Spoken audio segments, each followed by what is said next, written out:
सरकार अपने सारे पैसे तो हम बचा के रखते हैं। गौस पाक क्या करते थे, आपकी बारगाह है, 1 किलोमीटर के फासले पर एक नहर है जिसे नहरे दजला कहते हैं, नहरे दजला कहते हैं। इस नहर में गौस पाक ने गुस्ल फरमाया।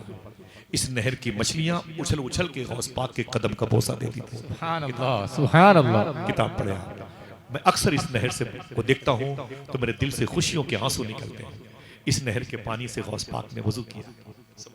मेरे इन भाइयों को उस पाकीज़ा नहर से की ज़ियारत की तौफीक अता फरमाए। मेरे लिए वो लायक ज़ियारत है। एक गरीब शख्स है जो रात के शाम के वक्त नहर दजला के करीब खड़ा है, उसको मल्लाह से बात करने की तौफीक हुई। उसने मल्लाह से कहा मुझे उस पार जाना है। मल्लाह ने कहा कि उस पार ले चलूंगा इस कश्ती पे बिठा के, लेकिन पैसे कितने देंगे बोल। उसने कहा बाबा मेरे पास पैसे नहीं है। मल्लाह ने कहा कश्ती तेरे बाप की है, चल बाहर निकल चल। डांट के उसने भगा दिया। वो गरीब रोने लगा। किसी ने कहा यार रोते क्यों हो, तो उसने कहा रोता इसलिए हूं कि मेरे पास पैसे नहीं है, मेरे बच्चे उधर इंतजार कर रहे हैं और शाम हो गई है और ये मल्लाह मुझसे पैसे मांगता है, कहां से लाऊं पैसे।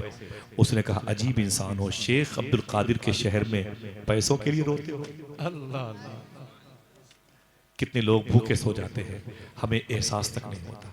कभी हमारी माँ इसी इलाहाबाद की बड़ी बड़ी हॉस्पिटल में बीमार 15-15 दिन तक पड़ी रहती है। कोई तो है जो तुमसे कहे आकर के 200 रुपए की पार्ले बिस्कुट ले लो, कम से कम 10-10 रुपए वाला 20 मिलेगा, एक पॉलिथीन में लेकर के इसी इलाहाबाद स्टेशन के करीब चले जाओ, हिम्मतगंज शरीफ चले जाओ, कहीं भी किसी गैर मुस्लिम के मोहल्ले में चले जाओ, जो तुम्हें दरवाजे पर भूखा लेटा हुआ इंसान नजर आए, एक पार्ले बिस्किट ही दे दो, खाता वो रहेगा, शिफा तुम्हारी माँ को मिलती रहेगी। सुभान अल्लाह।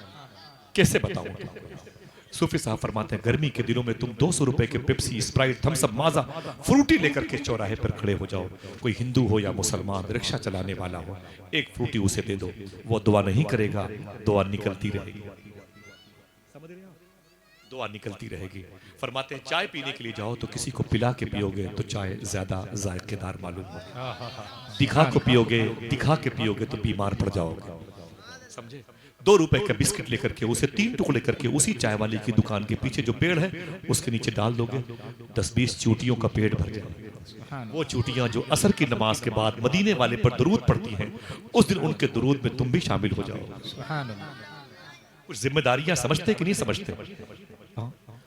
ये बताएं कि आपको जो दौलतें मिली हैं, सही बताएं कि इसके हकदार आप और हम थे? नहीं थे। आपको एक जोड़े कपड़े में काम चल सकता था, 2 में 3 में। आपके पास कितने कपड़े हैं, मेरे पास कितने कपड़े? हम और आप बोले कम से कम 20-25 जोड़े कपड़े हैं।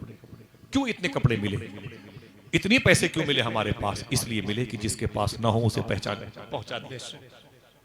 एक जोड़े कपड़े की कीमत, जाओ सूटर शॉल खरीदने जाओ ना, एक मौजा ही किसी गरीब के नाम से खरीद लेना, इंशाअल्लाह। बोलो उसका मजहब मत देखना, उसका धर्म मत, बस सिर्फ ये देखो उसने हुजूर की तौहीन तो नहीं की है।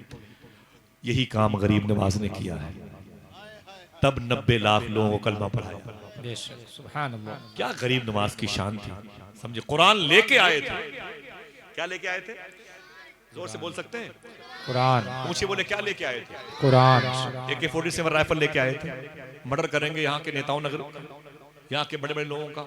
नहीं, एक कुरान लेके आए थे। गरीब नवाज के दरबार की करामत बता दूं आपसे, जिस वक्त अजमेर में चले जाओ, एक कुरान वो लेके आए थे। जिस वक्त आप अजमेर में चले जाओ, कोई ना कोई आपको कुरान पढ़ता हुआ नजर आएगा। सुभान अल्लाह, सुभान अल्लाह। ये बड़ी करामत है। खुदा की कसम, आंधियां आए कि तूफान आए, गरीब नवाज के दरबार में कुरान पढ़ना बंद नहीं होगा। सुभान अल्लाह। तुम नहीं पढ़ोगे, हम नहीं पढ़ेंगे, तो आपके करीब में बैठ के हमारी माँ बहनें कुरान पढ़ती हुई नजर आएंगी। सुभान अल्लाह। बूढ़े लोग नहीं पढ़ेंगे, शॉपिंग इधर उधर घूमते रहेंगे होटलों में बैठ करके, तो बूढ़ी माएं कुरान के पारे उठा के ख्वाजा साहब गुम्बद को देखती है, कुरान को देखती है। हम तो फख्र से कहते हैं दुनिया वालों के सामने, युगोस्लाविया वालों के सामने, चेचेनिया वालों के सामने, लंदनों, बर्तानिया, अमेरिका के सामने, सुनो हम वो खुशकिस्मत लोग हैं जिनके दादा को कलमा पढ़ाया है गरीब नवाज ने। सुभान अल्लाह, सुभान अल्लाह। बहुत बड़ी बात है गरीब नवाज के हाथ में कलमा पढ़ना।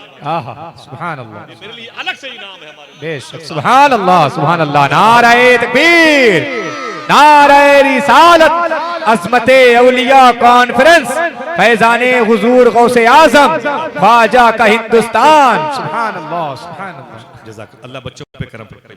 अल्लाह बच्चों पे करम फरमाए, अल्लाह इन बच्चों को गौस पाक का फ़कीर बनाए, गरीब नवाज का फ़कीर बनाए। कोई ना कोई अपनी ख्वाहिशें होती हैं, समझते हैं तभी तो बोलते हैं माशाअल्लाह, है कि नहीं? ज़रा मोहब्बत से कह दो अपनी माँ की मग़फ़िरत के लिए सुभान अल्लाह। गरीब नवाज सरकार है, समझ रहे हैं, वो हुसैनी है। सूफी साहब ने जुमला अदा किया, अल्लामा शहादत निज़ामी साहब ने मुझे बताया, बता दूं आप फरमाते जब यहाँ से कोई बगदाद जाता है, हिंदुस्तान से जब कोई बगदाद जाता है तो गौस पाक फरमाते हैं हुसैनी आ रहा है, सुभान अल्लाह। हुसैनी आ रहा है, हुसैनी मुल्क से आ रहा है, मेरे भाई हुसैनी गरीब नवाज के यहाँ से। हुजूर गौस पाक फरमाते हैं सब कुछ तो गरीब नवाज का है। इस मुल्क में क्या किया था गरीब नवाज ने? पिस्टल से कलमा पढ़ाया था, तलवारबाजी की थी, क्या किया? हुजूर गरीब नवाज का मिजाज क्या था, कैसे कलमा पढ़ाते थे मालूम है? फरमाते हैं सूफी साहब किबला, अगर अजमेर में कोई हिंदू लड़की जवान होती तो उसके बाप से ज्यादा उसकी शादी की फिक्र गरीब नवाज को रहा करती थी। अल्लाह। आज मुसलमानों के बच्चे जब हिंदुओं के मोहल्ले में जाते हैं ना, हिंदू भाइयों के, तो उनकी माएँ जो जवान अपनी बेटियों से, बेटी अंदर चली जा, वो टपोरी लड़के आ रहे हैं, इज्जतों के लूटने वाले आ रहे हैं। वो कौम जिसे इज्जतों का मुहाफिज कहा गया, उस कौम को देख के दरवाजे बंद हो रहे हैं। ये बच्चियों पर बुरी नजर डालते हैं। अल्लाह अकबर, अल्लाह अकबर। ऐ मेरी बच्चियों अंदर चली जाओ, ये दुनिया की खोखार कौम आ रही है जिसे मुसलमान कहते हैं। कुरान पढ़ने वाले आ रहे हैं जो इज्जत लूटते हैं, माज़अल्लाह। सूफी साहब फरमाते हैं गुनाह हम करते हैं, उनके जुमलों का एरो कुरान की तरफ घूमता है। इसमें कुरान का कसूर तो नहीं था, लेकिन कुरान को तुमने लाके रखा ना एग्जाम हॉल में। वो कहते हैं ये नबी के मानने वाले हैं। अल्लाह अकबर। जरा सोचो कि उनका एरो किधर घूमता है, नबी की तरफ। समझ गए मेरी बात? हमारी और आपकी जिम्मेदारियां बनती हैं कि कम से कम नबी की रूह को तकलीफ न पहुंचाएं। जो काम ताइफ के लोगों ने किया है वो काम ना करें। समझ रहे हैं आप? जो काम मक्के के बू जहली और बू लहबी ने किया है वो काम ना करें आप। मेरे आका सल्लल्लाहु ताला अलैहि वसल्लम ये मुबारक लाडले हैं हुजूर गरीब नवाज। उसने कहा गौस पाक, उसने कहा कि बगदाद में शेख अब्दुल कादिर के होते हुए तुम रोते हो पैसे के लिए, चल जा बाबू शेख चला जा और जाकर के हुजूर गौसे आजम की बारगाह में कह दे कि मेरे पास पैसे नहीं है, मुझे उस पार जाना है। तवज्जो है? बस ये करीब करीब बातें खत्म। तवज्जो है? तेरा हाथों को उठा के बोल दो लब्बैक या गौसे आजम, लब्बैक या कुछ नहीं गौसे करना, आज़म। कुछ भी नहीं करना है आपको। अब इसके बाद किसी जलसे में नहीं आना, लेकिन इसके बाद सच बोलना है, हलाल खाना। आपका रोजाना जलसे में बैठना ही शामिल, सवाब में शामिल हो जाएगा। अगर आप सच बोलने लगे, हलाल खाने लगे ना, तो आपकी हर रात जलसों वाली रात हो। नहीं आओगे तब भी सवाब मिलता रहेगा इंशाल्लाह। बात किसकी हो रही है मुझे बताएं? गौस पाक की बात कर लो, खत्म हो रही बात है। गौस पाक की बात है। कितने लोग बगदाद चलेंगे इंशाल्लाह? इंशाअल्लाह, माशाअल्लाह। चलोगे ना इंशाल्लाह? इंशाअल्लाह। अल्लाह सबको गौस पाक का रोजा दिखाए। नूर भाई, उजर भाई, हुजूर गौस पाक की बारगाह में 11वीं शरीफ में एक साहब बैठे थे, बोले कि गौस पाक की गुम्बद को देख के बोले कि ई शब यानी ए रात, ई शब शबे कद्र अस्त। गौस पाक की बारगाह में थे, मालूम है कहा गया कि हुजूर गौस पाक की बारगाह में ई शब शबे कद्र अस्त, ये रात कद्र की रात है। गौस पाक की बारगाह में एक साहब ने कहा ई शब शबे कद्र अस्त, यहाँ की जो एक रात है ना वो शबे कद्र जैसी है। एक साहब ने कहा चुप, ये बगदाद है, ये बाबू शेख है, ये गौस पाक का रोजा है, हर शब शबे कद्र अस्त। सुभान अल्लाह, सुभान अल्लाह, जिंदाबाद अरे जिंदाबाद। बाबू शेख हर शब शबे कद्र अस्त। सुभान अल्लाह। ये सैयदना शेख की बारगाह है। चलोगे इंशाल्लाह? इंशाअल्लाह। हाँ तो उठा के बोलो चलो इंशाल्लाह। आऊंगा तो फिर बगदाद देख करके आने वालों के उठे हुए हाथ मैं ढूंढूंगा इंशाल्लाह। इंशाअल्लाह, इंशाल्लाह कह दें। इंशाअल्लाह। हाँ, अपने घरों में बोलो, अपनी माँ बहनों से हो, हर जुमरात को अपने हाथों से गौस पाक के नाम से बावजू खाना बनाया करें और खुद ही नियाज किया करें। ठीक, खुद नियाज किया करें। 11 मरतबे कुल वल्लाहु अहद शरीफ और 3 मरतबे या 1 मरतबे सूरह फातिहा पढ़ लिया करें। हाथ उठा लिया करें, दुआ करना नहीं आता, हाथ उठा लिया करें। गौस पाक सब जानते हैं। क्या कहने, वाह वाह वाह वाह। गौस पाक है। उसने कहा या शेख, कहा किसको, कहाँ से पैसे मिलेंगे? कहा अजीब आदमी, बाबू शेख चला जा, सैयदना शेख अब्दुल कादिर है, उनसे बोल कि मुझे उस पार जाना, मेरे पास किराए के पैसे नहीं है, मल्लाह पैसे मांगता है। वो गौस पाक की बारगाह में आया, उसने सलाम किया, बोले शेखी, फरमाया क्या बात है? कहा मेरे पास पैसे नहीं है, मुझे उस पार जाना है। सरकार गौसे आजम फरमाते हैं अच्छा क्या हुआ? बोले मल्ला ने मुझे डांट के भगा दिया। बोले कोई बात नहीं। हुजूर गौसे आजम ने एक थैली में सोने की ढेर सारी अशरफियां दी। आपको दी होती तो झंडा पे लिखवा के बैठे होते है, वो मई हूं।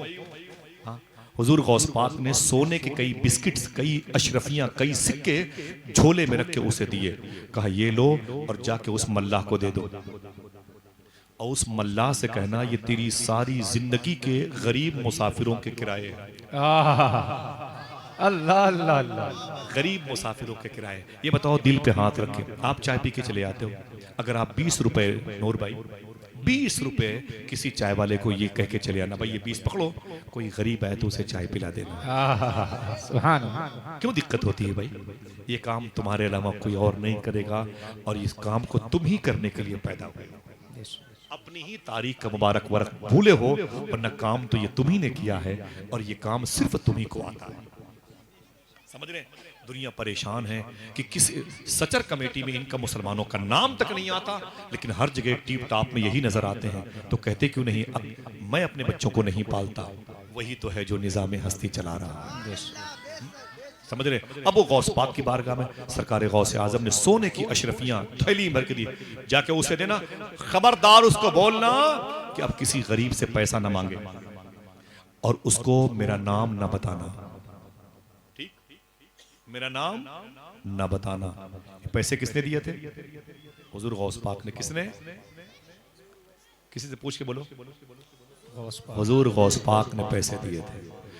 जब वो थैली का पैसा, सोने के बिस्किट ले गया ना, उसने मल्ला से गए, इधर मल्ला करीब आए, बोले क्या बात है? बोले पकड़ पैसे, पकड़।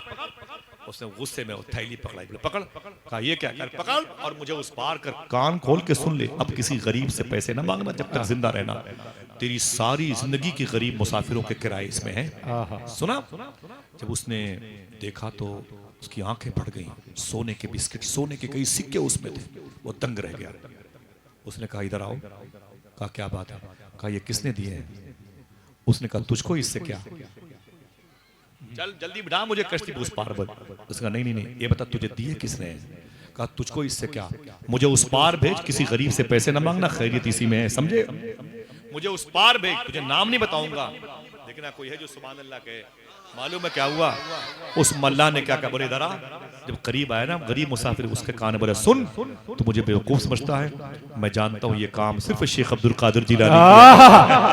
सुभान अल्लाह सुभान अल्लाह। नारे तकबीर, नारे रिसालत, फैजाने हुजूर गौसे आजम, फैजाने सरकार मुनव्वर अली शाह, अज़मते औलिया कॉन्फ्रेंस। वाह वाह, सुभान अल्लाह। और गलियों से तो कुछ भी नहीं लेना मुझको। आय अल्लाह अल्लाह, बस तुझे देखने आऊंगा, चला जाऊंगा, अपनी दहलीज पे कुछ देर पड़ा रहने दे, जैसे ही होश में आऊंगा चला जाऊंगा। अपनी दहलीज पे कुछ देर पड़ा रहने दे, जैसे ही होश में आऊंगा चला जाऊंगा। या शेख तू बड़े कमाल वाला है, बस तेरे जद्दे करीम की उम्मत इस वक्त तेरे कैरेक्टर को फॉलो कर ले, तो हर गली से कादरियत के अलम बुलंद हो जाए।